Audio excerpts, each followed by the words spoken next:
Seguimos en el noticiero central de la televisión pública para todo el país en vivo. Volvemos al tema de la denuncia de Telma Fardín contra Juan D'Artés y estamos con Enrique de Rose, que es un psiquiatra muy reconocido, médico legista con amplia experiencia. Bienvenido. Muchas gracias por la invitación. Sin mencionar específicamente este caso, con su experiencia, ¿qué puede llevar a un hombre de 40, 50 años a violar a un adolescente? ¿Qué mecanismo mental? Yo creo que hay que entender, en realidad, que los mecanismos son no solamente muy variados, sino que no responden a únicamente un mecanismo mental, sino a una constitución, a un marco mucho más amplio. Es decir, un sujeto a veces puede simplemente tener pulsiones, características, estructuras personales, pero también tiene que tener un marco contextual que se lo permita. ¿A qué va esto? Antiguamente, cuando se diferenciaba entre violadores de cierto tipo y de otro tipo, se hablaba, por ejemplo, de los depredadores, era el sujeto que estaba esperando pasivamente a su víctima versus el violador que salía a buscar la víctima. ¿Qué es lo que estamos viendo hoy muy frecuentemente? Un sujeto que aprovecha una situación de poder, de desbalance de poder. Este desbalance de poder puede ser desde un educador, desde un sacerdote, desde un médico, en una situación, cualquier situación que dé poder, desde una persona que sea mayor a la otra. Por eso el abuso sexual infantil es lamentablemente tan endémico y frecuente.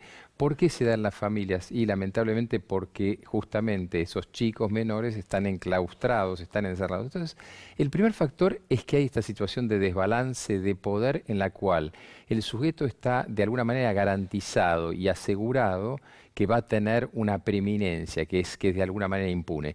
Esto mismo lo vemos en una nueva forma de delito que es el grooming, que son los delitos, el ciberacoso, en que la impunidad de la distancia le hace imaginar cierta seguridad. ¿Esto por qué se da? Bueno, ahí sí por razones psicológicas en las cuales o personales, estructurales, en las que el sujeto quiere aprovecharse, primero de la debilidad de la víctima, por eso también tenemos abuso sexual en discapacitados.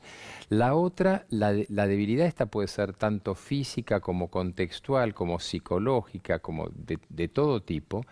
Y en realidad luego el goce del sufrimiento de esa debilidad.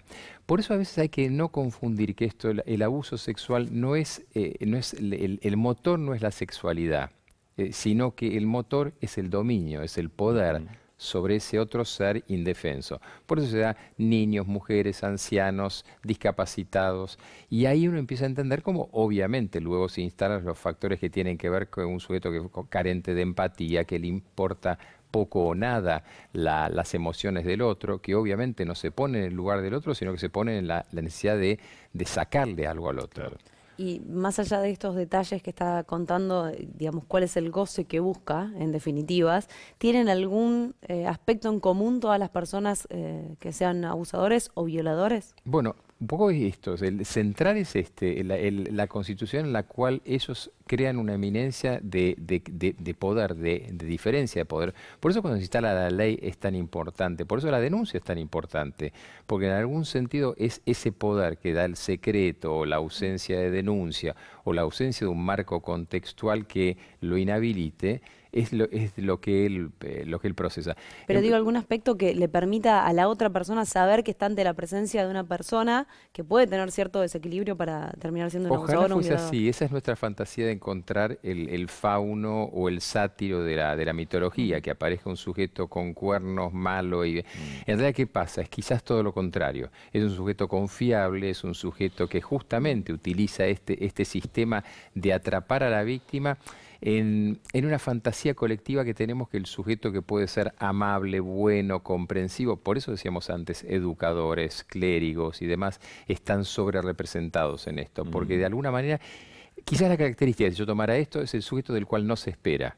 Es el sujeto del cual de alguna manera no va a tener esas características, lo cual no quiere decir que lo opuesto no lo sea, sino que en muchos casos esto que se espera, nuestra fantasía de tener una patología en sí misma, que es nuestro miedo y que uno intenta identificarlo, pero lamentablemente no es identificable. Con lo cual sirve todo esto y hablarlo en los medios incluso para terminar un poco con aquella fantasía de Hollywood de que el violador aparecía de noche atrás de un container, sino que muchas veces está muy cerca y es alguien de suma confianza de la víctima. A tal punto que la mayoría de los abusos valga el lapsus, iba a decir, son intrafamiliares, el 90% de los abusos son intrafamiliares.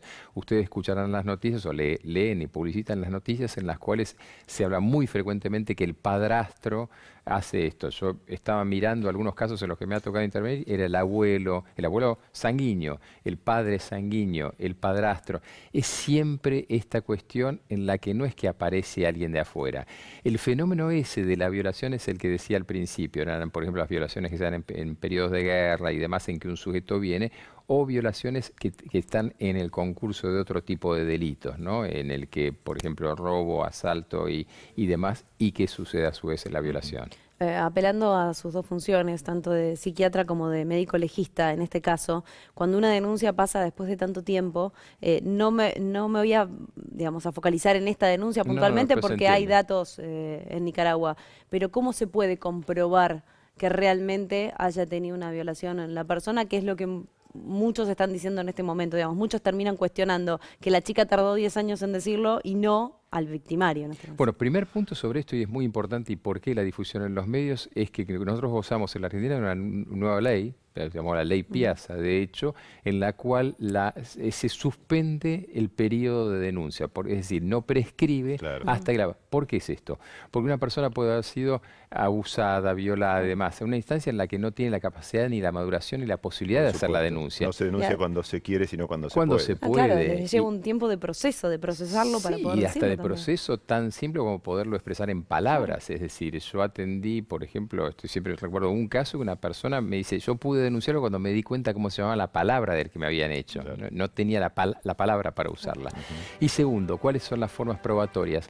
En realidad, en esto interviene eso que decía, la segunda parte. Hay que basarse sobre hechos. Existe la denuncia, puede existir el trauma psíquico, sin duda existe, pero también acá viene la parte importante. Luego hay que probarlo y en esto hay muchos elementos, es decir, tienen que haber elementos de prueba que tendrán que ver con que es gente, testigos. El otro tema es que siempre después de estos casos empiezan a aparecer las personas y dicen, sí, yo vi ciertas cosas, yo participé. En este caso es casi imposible que no existan elementos probatorios. Bien, doctor, muchísimas gracias. Por favor, gracias a ustedes.